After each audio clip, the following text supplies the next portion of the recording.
"No new wars," proclaimed the orange shepherd, to which the flock replied, "Amen." Fabrications 245.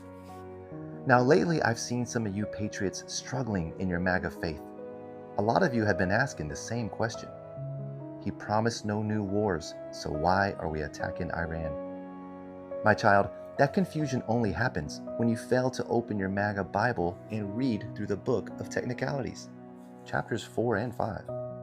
You see, it's only a war if you call it a war. Otherwise, it's a defensive strike, a military operation, a very serious engagement, but definitely not a war. So when our Orange King promised no new wars, he wasn't lying, because until he calls it a war, it's just practice. And remember, my children, in MAGA theology, a promise isn't broken just because reality says it is. In this church, reality answers to the word of our Orange King, and only our Orange King. Amen. Boom shakalaka, ladies and gents, freaks and geeks, beautiful brothers and sisters around the world. It is your boy, Chris Shule, a.k.a. the Noetic, the esoteric Noetic, a.k.a. the chocolate Nubian soul brother from Ghana, West Africa. And we are in some serious shit right now. When I say we, I'm talking about I'm not talking about just the United States of America. I'm talking about the world at large. Because need I remind everyone that I know I may sound like I have some Americanized lilt, but I am a citizen of the world. I don't play this team America, team Australia, team freaking Africa, Chinese, black or white, pink, blue. I am on team rainbow. I'm on team let's try to get along here in the world, all right? I don't want war. I don't want violence. And it seems as if we are moving ever and ever more rushingly to World War III. And I wanted to hear what some of the prominent thought leaders have to say in regards to the situation, the tumultuous situation in the Middle East involving Iran, Israel, the empire of the United States, and what is seeming to involve more and more countries now. Anyway, let's get it. I want to bring in Dave Smith first. I will get to you, Jojo. Dave Smith, what's your feeling about what we're seeing here? I mean, I look, for example, I've lots of friends who live in Dubai. They moved there for a good economic life, the sunshine, but also primarily safety. They would tell me they leave their front door open in Dubai because nobody gets robbed, right? This is a very safe place to live. Suddenly they're waking up and they're seeing 5-star hotels getting blown up. And it's causing enormous uncertainty throughout that entire region, and causing enormous damage to the perceived business model of places like Dubai. So there are real-time consequences now of this within 48 hours of these strikes, which make it very, very different to anything we've seen before. Do you think this can it work? And if it doesn't work, where does that leave us all?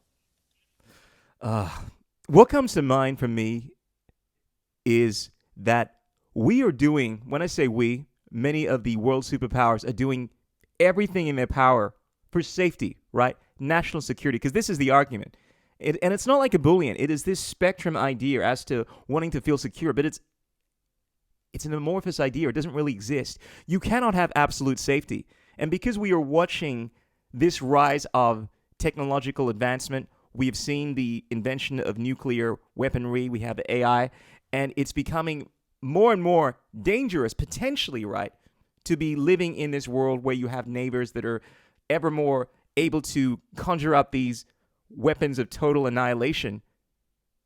Countries want to be safe, and in their attempt to be safe, they are taking ever and ever more violent steps in order to ensure that. From not just arming themselves and preparing for potentiality and playing this mad game, mutual assured destruction, and we don't have this arms race anymore, so to speak. We've now started seeing actions where, and this has been going on obviously for a long time. It's not like this is a recent thing where countries are dropping bombs on other countries, preemptive strikes. Countries are invading countries. Countries are doing horrible things. Not mentioning any names here. but I think we all know who the biggest culprit is. All in the attempt to be safe, right? In the interest of national security. And of course, there are other machinations at play. There are reasons as to why any country wants to invade, other beyond safety. I mean, it always comes down to money, comes down to power. But ultimately, this is definitely the fundamental core theme that is running through the axis of evil. And when I say the axis of evil, I'm just going to call it out. The countries that want violent wars, not wars of peace. I'm talking about not wars of defense, defend yourself from an invading country. We're talking about aggressive wars in order to ensure safety, because they're the only kind of wars we've been seeing over the last few decades. Aggressive wars, all in the interest of national security. This amorphous idea that doesn't actually exist. And now we have these MAGA supporters that are playing this game. This is what I find most amusing, how people try to obfuscate reality, right? It's like we have Donald Trump that campaigned on this idea of no more wars, right? And we all know what that means. I mean, anyone that's being honest with themselves, they understand what that means, right? Like no more aggressive wars, any of that kind of stuff, wars of aggression, right? We all have a clear understanding of that. But now it's like, well, it's not a war unless I call it a war. If I drop a bomb in a country, well, it's not really a war because I was, trying to prevent another larger war. Yeah, look, if I have a full-scale on invasion, it's not really a war because, hey, look, this would have been 10 times worse, so I just prevented wars. It's this amorphous idea now, and this is what I see so many of the MAGA supporters, namely, do, in the same way that many of the people not that long ago, right, with the whole COVID ordeal, were making up these fake titles in order to redefine things. They were redefining the label of safety, right? Oh, it's safe, even though, and I'm not going to get into the weeds of this kind of stuff, right? But they will obfuscate the idea of what safety meant, or they would say that something is, well, it's you weren't forced to do this shit. There's no one was forced to do it. All we're doing is we're just restricting you from being able to leave your home. All we're doing is just mandating this thing. So now we'll send you fines and we'll use the pressure of the government to essentially incarcerate you, unless, of course, you comply. But we're not forcing you.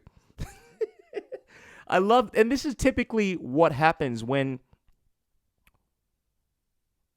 people get caught up in this religiosity. Religion is not just related to supernatural ideas. It's related to the kind of thinking that is showing cognitive dissonance, where people deny reality in order to meet their ends. They can't. And this is the most frustrating thing about it. When you have, it's bad enough to have people that are advocating for wars of aggression, right? But when people don't even acknowledge what they are doing, they're playing this charade, right, in order to try to pull the wool over your eyes. I mean, it becomes this extremely dangerous game where truth cannot exist. And, of course, we all know what is going on here, but one of the biggest dangers, I think, to even getting ourselves out of this problem is people don't even want to wake up to what's actually going on. We may very well be in a World War III very soon, and none of this stuff has been,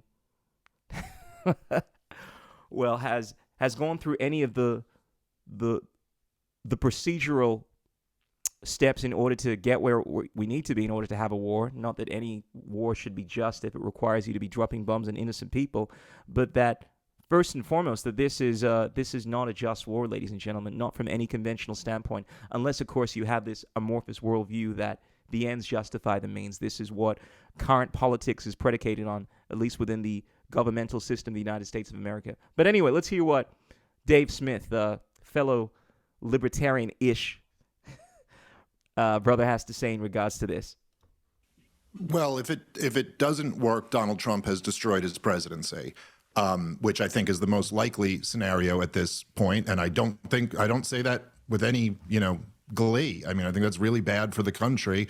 And I understand that this is kind of devolving into like a partisan fight, but You know, look, I mean, the justification for this war is totally incoherent. It's actually worse than any of the wars in the global war on terrorism, just in terms of how incoherent the justification is. I mean, all of the wars were based off lies, but at least the lies kind of, I mean, at this point, it's like, I don't even know what, I mean, I guess Ben will just defend whatever war Donald Trump launches, but their nuclear program was totally. Taking out the worst of course.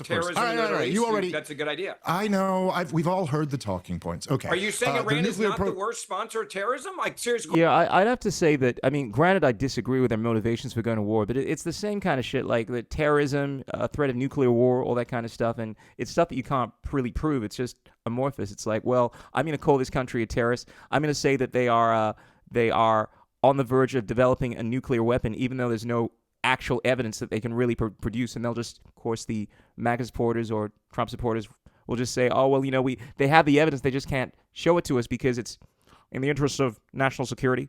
And they'll just use that to justify these wars of aggression or justify anything for that matter. It's like, well, national security. Well, you know, I hear your point.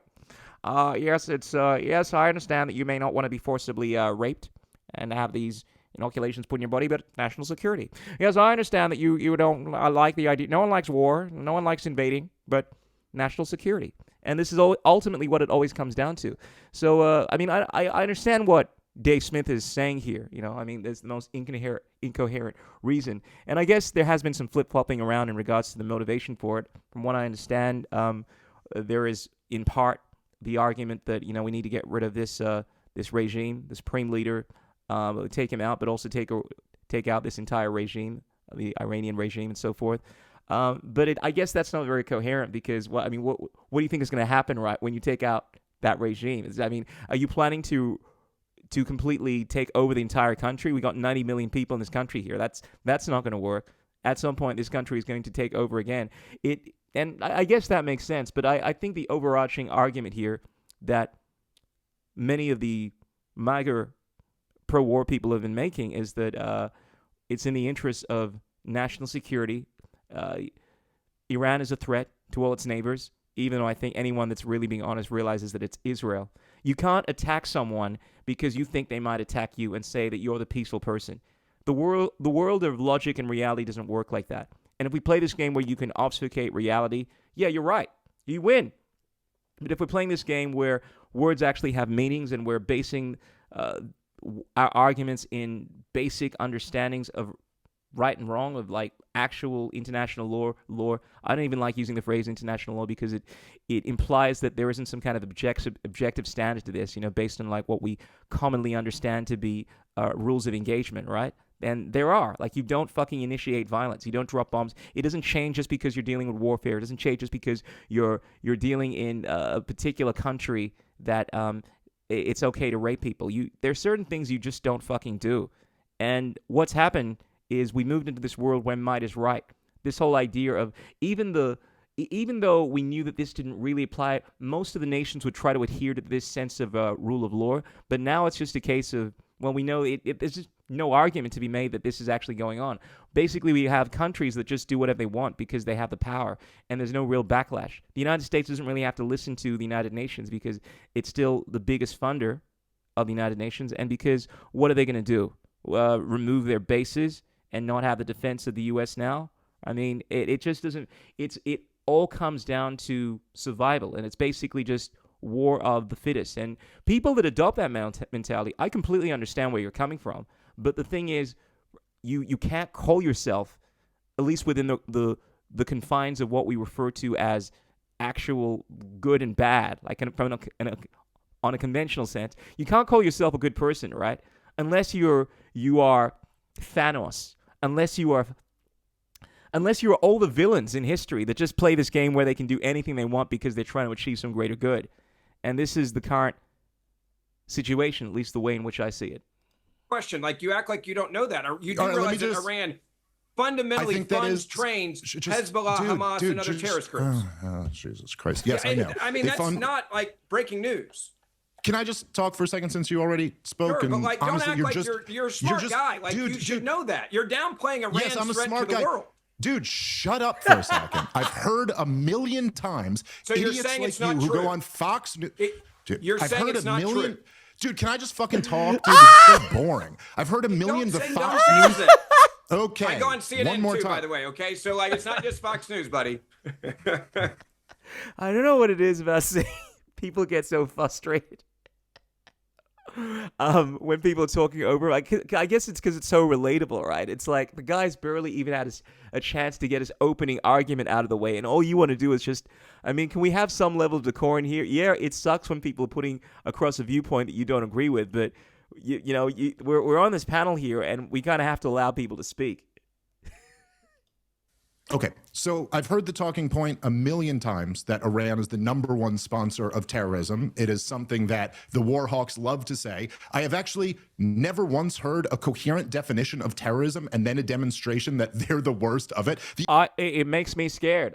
I think terrorism is anything that I just find scary. I don't like black people that have big guns and guns down below. It makes me, they're terrorists, and I think that Iran, because they have big guns and they might do bad things, they scare me. They are terrorists. That is the definition that I want to use. And that's pretty much all it comes down to. It's like, I don't like these people. They scare me. I mean, the United States is the biggest terrorist in the world. I mean, in terms, if we're going to be objective about this, in terms of the destruction they're done, the unlawful wars that they have started, right? Now, you can make this argument that other countries do horrible things. Iran, they've killed all these people and so forth. The United States, it triples, quadruples anything that Iran has done. I mean, in terms of the amount of people that have died over the last 20, 30 years, do I need to remind people of Desert Storm? I mean, I guess I do. I mean, a lot of people weren't, were probably little spermicides, ejaculates at that point in time that are listening to this, right? Sorry to be so crass, but it seems as if the collective memory of the U.S. is so small or so myopic in that they often accuse these countries of being the worst perpetrators of violence, not looking at their own history. And any argument you can make in terms of how violent any other country is, I can make a far more cohesive argument as to why the U.S. is actually worse in terms of actual harm, actual deaths. And you can say, yes, the U.S. has freedom of speech, it has all these liberties. It doesn't really have them. It just has them in name. It doesn't actually honor any of that kind of shit anymore. It's just become the greatest obfuscator of truth. It plays this game pretending that it is upholding these constitutional, God-given liberties, that we're all endowed with, but it is actually the greatest violator of these natural rights. The IDF is the worst terrorist organization in the region. Let's get real. The United States of America is arguably the worst terrorist organization. Yes, finally, someone that is American that can actually say that. Is it that hard? Like, I find it so annoying that so many tribalists can't do that. It's like, our shit don't stink. Yeah. And people always say it's Israel. Yeah, Israel, it's horrible. But who's just as bad, who's worse? The United States of America. I mean, come on. What are we doing here? In the world, if you want to look over the last 25 years, how many innocent civilians we've slaughtered. You're getting us into the neocon. Yeah, that's right. Yeah. You're getting us into the neocon 7th war, which they've been dying for the last 25 years. You might want to take down, by the way. No, actually, if you love this country, if you're a real patriot, you'd have to hate this government. You said America killed me like the worst terrorist in the world. That's a good point, man. Symbolically, you can respect the idea of something. When that idea gets completely obfuscated and other people try to twist that idea around and then say that, look, you don't support the idea, the new idea, therefore you're not a real supporter of that idea, I think it's a completely flawed argument because the true idea, which you're upholding, is not in favor of this obfuscated idea that you are now trying to perpetuate. And this is what happens in every generation, whether it is whether it is a nation or whether it is an ideology. These concepts, these symbols get obfuscated. And the United States, at a point, it had many problems, but it used to be the bastion of freedom. It actually respected this idea of liberty, of natural law, of actual freedom. And it's now become the exact opposite of that. And I find it so insane that people make this argument now that, oh, wait a sec, you call yourself an American, you support this, you support this country, but you're criticizing what our leader is doing. Yeah, he's criticizing what your leader is doing because your leader is basically a war criminal and is committing violent acts. And you can like him or not like him, but if you can't even call out what he's doing as being right or wrong, then You're someone that doesn't even believe in what your country was built on. More than Iran, dude. Yeah. DC killed a lot more people than Iran did, and that's George W. Bush and Barack Obama and Joe Biden and Donald Trump. It has nothing to do. Okay. Dude, just all you can do is just interrupt because you know you have no point on your side. Anyway, Piers, what actually are there matters not mass here? graves in Iran? Anyway, yeah, but his point is that the United States dwarfs those mass graves, you Momo. That any argument you can make in regards to how bad Iran is it's so infinitesimal, compared to what your government has done. I mean, this is the crazy thing. This is why I find it weird when people always make this argument. It's like, oh yeah, but they did this and that. Yeah, but look at what you're doing right now, and look at all the other things that you've done. Is this? Oh my God. What actually matters here is that the calculation has been drastically changed and the incentives have been changed by Donald Trump, even since the 12-day war. Look, for the 12-day war to work out the way it did, really relied on a major piece of that puzzle, which was that Iran, for self-preservation reasons, showed restraint in their response. They called ahead. They let us know where they were going to target. They made sure they didn't kill any Americans. This time, once Donald Trump killed the Ayatollah, they offered, through their Italian negotiators, they offered a ceasefire. Iran said no. Iran has now made the calculation that they simply can't let America come in and kill the Ayatollah and not respond, because then they'll just keep picking on them. Donald Trump already announced this was a regime change war. And the United States government is always calling for peace talks, and every time they do this, they just start bombing these countries. I mean, why is Iran going to want to have a peace talk when you've done this over and over again? The crazy thing is if this thing was reversed and the United States was behaving the way Iran behaved, right? I mean, what the like we would never even consider this shit. I mean, let me rephrase that. So if we had a situation where, let's say, Iran was doing this kind of stuff, like they were acting like the United States, just dropping bombs on Israel because they thought that they might drop a bomb, nuclear weapons at some point in the future. They were starting peace talks and they were dropping bombs on American bases. I mean, the United States would respond 10 times worse than what Iran is doing. But this is what is so fucking frustrating about this situation. It's like any semblance of fairness, of consistency, is just something that goes out the window because we're working in this realm of might is right, and the United States is basically the superpower, gets to do whatever it wants, gets to set the rules. And to me, there is nothing more frustrating when I'm trying to have a conversation with someone, a good faith conversation, and you can tell every single thing that they are saying is just predicated on disingenuous arguments, and it's just this bad faith theme that manifests itself in every aspect of their argument. I mean, let's at least be real. Can we not at least be real in regards to the situation at hand? If you say that, look, you don't care about, like, you don't think these countries should be trusted with power, the United States gets to be the arbiter of truth and justice, just say it. We know where you stand. I mean, at least we know we're wasting our time now. And, I mean, there's no point having a conversation in regards to justice because you ultimately don't care about justice. You just care about your group, your team being right because they're the best. Team America, fuck yeah, right?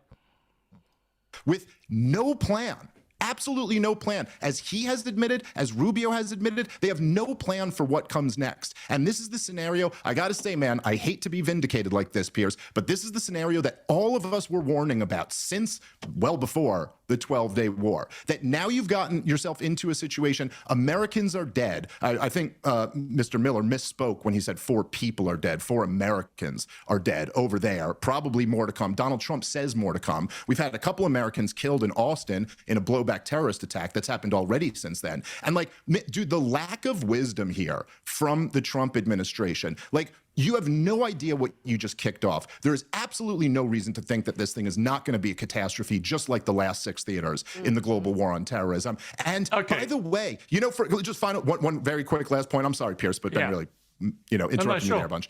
Let me just say one thing. For all the like supposed like pretend intellectuals out there, like the Gad Sads and the Sam Harris, who have spent a career talking about how violent and irrational the Muslim world is because you can't even draw a cartoon of Muhammad or they'll start killing people. Hey, what have a look at what the United States government is doing right now, you fucking hypocrites.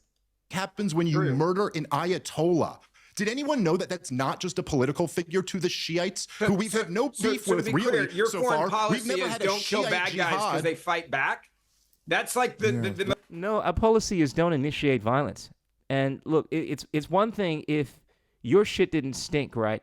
And you were trying to prevent some kind of war from going on. You were doing these wars of aggression, right? But the problem is that your shit stinks infinitely worse than any other country, and you're going around parading yourself as the arbiters of goodness when you are the most destructive entity in the multiverse, and then you're going out committing violence, saying that, well, we need to get rid of this violent regime, even though our regime is more violent, and you're willing to do horrible things in order to achieve that. And look, I mean, at least be honest about the situation. That's what I'm saying. You can say on one hand, yes, the Iranian regime is horrible in the fact that they've killed many innocent people, right? But you could say the same thing about the United States. You could say that, yes, there are a lot of people that have been raped, that have been murdered and so forth in the Iranian regime. And you can also say that that's happening in the United States, and what the United States government is doing is also wrong by initiating acts of war in order to achieve this end. Like, it doesn't have any lawful basis for what it's doing. Because the fundamental argument, I think, is that it's doing this thing in order to prevent a World War III, right? You can't use preemptive strikes, right, as a justification. I mean, you're just appealing to potentiality, and that's my whole problem with this. So many of these MAGA supporters don't really care about any semblance of fairness. It's just about my team, I get to do what I want, you disagree with me, therefore you're stupid and you're ignorant, when at least my arguments are coherent, are actually working within the realm of logic and reason. You're just playing this tribalism game where anything is acceptable because it's your team. And I think deep down they know that. Very good, very good, Ben. I've ever heard of. Oh, no, actually, Ben, my foreign policy is don't Adolf start Hitler, wars I guess, of would still be aggression. alive if we use your foreign policy. Oh, good one, Ben. You just speak in slogans. My foreign policy is Adolf Hitler's don't a bad guy. You better not attack him or go after him and stop him from invading all of Europe and taking over the world. Don't mess with Vladimir Putin ever, because that guy's a really bad guy. That's your foreign policy. So, Ben, No, my foreign policy would have been to confront Hitler for what he's doing, but it would also have been to not actually kill innocent people or direct innocent violations of people's freedoms in order to achieve that. And also, I don't have the track record of being the greatest instigator of violence in the known world, in the known free world, as you call it, right? So that's one grave distinction. So you're just going to say the dumbest thing and then interrupt me if I respond? You literally just said, I'm in Texas where the Austin attack happened, and your policy is, hey, be really nice to bad people, and then they might not kill you. That is your foreign policy. And you're now saying that Donald Trump is somehow responsible for a terrorist that said property of Allah and had a Iranian T-shirt on, saying, oh, no, that's Donald Trump's fault, not actually the terrorist's fault. That is the problem with so. Shut the fuck up, bro. It's Donald Trump's fault for freaking dropping bombs in a country and starting a war. You can't. What the fuck is this? How many of you on the left? You let me, Piers. Because Piers, you don't I'm not understand that sometimes you have to take out bad guys. I'm 7 clicks to the right of you. I want to give two other panel. Trust me, you are not. Shut up. Look, two other panel members have so far said. Okay, guys. Two other panel members have said nothing. I didn't really get to say anything either, but all right, whatever. Well, you said a lot, and it was interesting. I want to bring in Jack Posobiec. Jack, it's interesting to watch how the conservative right is reacting to this. You got Tucker Carlson, one of the big figures of the conservative right, going off the deep end about this attack, calling it disgusting, calling it evil. That would have been unprecedented 20 years ago to hear someone who was such a big figure of the conservative right in America going after a Republican government's decision to do something like this. No, because Tucker Carlson is a thinking man. Like, he has his viewpoints, but he also looks at things objectively and tries to figure out what's going on. And because he has a worldview that is consistent with actual freedom, at least to some extent. He's not all on, America is always right no matter what it does, and I am going to support Trump no matter what. Therefore, he's able to make arguments where he criticizes his government. The people that can't do that are caught up in this MAGA religiosity where they're literally seeing a guy commit the worst acts of violence, and then they're coming up with all of these crazy justifications to support it, saying, well, it's not really a war. And even though this guy campaigned on peace and all this kind of stuff, well, it's necessary. I mean, they're not even saying that it's necessary. They're just saying, well, it's not really war. I mean, this is the most ridiculous shit ever. In such a virulent manner, rhetorically. What do you feel about this? I think a lot of what Dave Smith is saying is what the fears a lot of people on the right have about this too. The polls show this is a very unpopular move. Even Republicans are heading now nearly below 50% support for this, which is unprecedented for a military action like this under a Republican president. How are you feeling about this? Well, Piers, last time I was on here, that's exactly what I said. I said that if this turns into a full-on regime change, forever war kind of prolonged, protracted situation, that's something that's going to prove to be very unpopular in this midterm year. And I'm certainly not going to change my analysis on that. That's just true. That's just the absolute truth of the matter. The question is, I think, and still remains, will this be a Venezuela-style situation where there's going to be one military operation, a brief operation, and then this protracted, or I should say, immediate ceasefire, and then a situation where a new leadership is brought in and the U.S. is working with that leadership? You did hear the president say that, I believe, to Bret Baier earlier today. And yes, he's been making a lot of statements across all of media and saying different things in different places. But we have heard, and I've heard from the administration, some rhetoric regarding this Venezuelan model, which does seem to be very well celebrated. And of course, he pointed that out at the State of the Union last week. But look, Charlie Kirk is someone who lobbied very hard back in June, along with myself, to say, do not push this, and warned very succinctly, I believe, and very strongly, that younger voters are not going to be on board with this because they are war weary after looking at Iraq, after looking at Afghanistan, after seeing the pullout in Kabul in 2021 and saying, what is it worth? What is it for? So you see this split really within MAGA, where older voters, it's 50, 55 up, very, very, very supportive. Then younger voters, very, very against. Gen Y, kind of in the middle. Global War on Terror veterans, generally in the middle. That's what's going on. President Trump ultimately is the only one who knows how it's going to shake out. J.D. Vance, of course, up there as well. And so how would he know how it's going to shake out? I mean, none of us do. I mean, in terms of what's going to happen. I mean, and I really don't get so caught up in that. I mean, if this ends up, let's say, destroying the entire Iranian regime, right? We find out that they did have some nuclear weapons. They had some kind of nuclear weapon program, even though nothing's come to the light yet, right? And we absolutely obliterate this country, this regime. I mean, if that's your analysis, because that might happen, and therefore, if it did happen, this whole act becomes acceptable, then, I mean, what are we doing here? We don't actually believe in any kind of rules of law or anything like that. All you got to do is just win. But of course, as they say, the history is written by the victors, right? Like, you win, you do something that is perceived as successful, and you get to write whatever narrative you want. And I guess a lot of people don't have a problem with that. That's the mindset they have. If Donald Trump is successful in doing what he's doing, he's a great person. And you guys were all wrong, all you fucking weirdo, leftist hippies and all that kind of stuff. But this is the thing that I find so many people seem to misunderstand for someone that has a position that is not based on utilitarian thinking, that it doesn't matter what happens. It doesn't matter if Donald Trump ends up being launching the most successful war in the history of the war. He would still be a loser in my eyes, because I don't measure successfulness based on your ability to achieve what you set out to do. I measure that based on the inherent values that you have within yourself and how you conduct yourself as a person, as a leader, whether you do that ethically, whether you do that morally, whether you stand up for principles, whether you are courageous in doing things that are difficult and good, not based on you doing the easy thing, which I think is just doing whatever you want to do in order to achieve some end, whether you win or you fail, you've already lost in my eyes if you take on that route.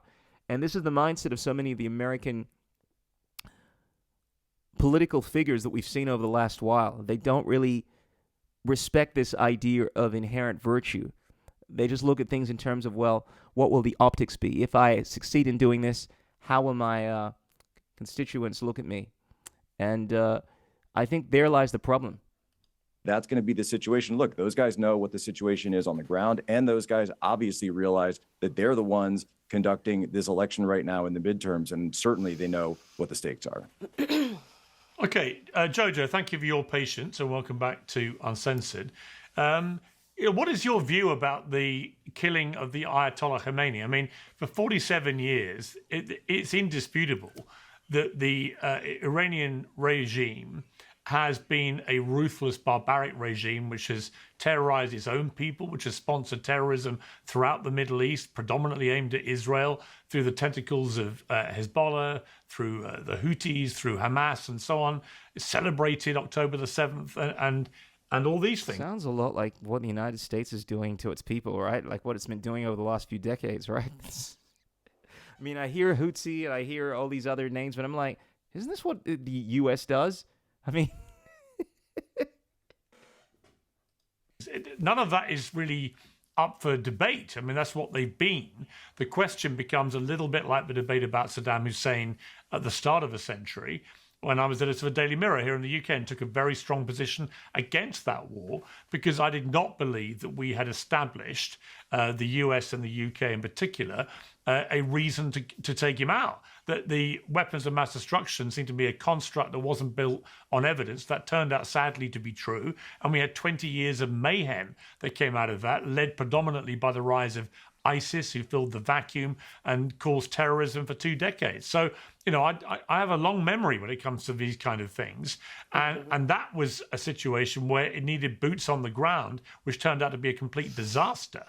Here, Donald Trump is holding the possibility of committing more boots on the ground to a country of 93 million people, where you have, 1.5 million heavily armed people that work for the regime, from the Republican Guard down to the regular army to the paramilitaries. This is an enormous number of heavily armed, committed to the regime people who will repress any uprising of the kind Donald Trump wants.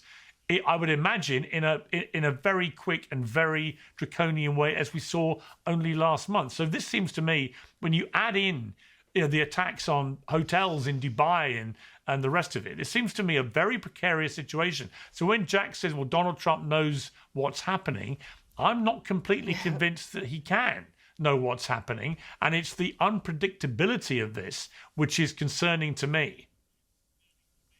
No, thank you. You're absolutely right. I'm not going to be shedding a tear for the Ayatollah, that's for sure. But if we're going to be talking about, oppressive, despotic regimes who hate America, and our country's goal being going in to have regime change, we could go into a lot of countries. I mean, Donald Trump is literally rolling out the red carpet for Vladimir Putin. He's falling in love with Kim Jong-un. But the thing is, in this particular case, they keep moving the reasoning behind this attack. They can't agree with themselves. Donald Trump said it was an imminent threat. Donald Trump said it was about regime change. Pete Hegseth said it's about preventing them from having an umbrella, preventing them from having nuclear weapons. Ted Cruz says there's no evidence that they've seen that they even have the capacity for nuclear weapons or for enrichment. The thing is, they haven't thought this through. Donald Trump doesn't think things through. There is no end game. There was no clear objective. I'm still waiting for him to explain this to anybody coherently. He hasn't done so. But to your point originally about this being America first or not America first, this is yet another one of Donald Trump's campaign promises that he has not delivered on. And if I... Well, as a lot of MAGA supporters believe, I think America first is whatever Donald Trump says it is. And if that's your worldview, you'll support someone regardless of what they do, then we are going down a very slippery slope. The United States of America is moving into a world where most people just don't have the backbone to actually stand up against anyone. that they like. I'm somebody who voted for him. I'm looking right now at all of these things that he said he was going to do and hasn't. This one in particular, no new foreign wars. I remember every MAGA idiot in my replies telling me to cry harder because they got the guy who was going to get us out of these long protracted wars.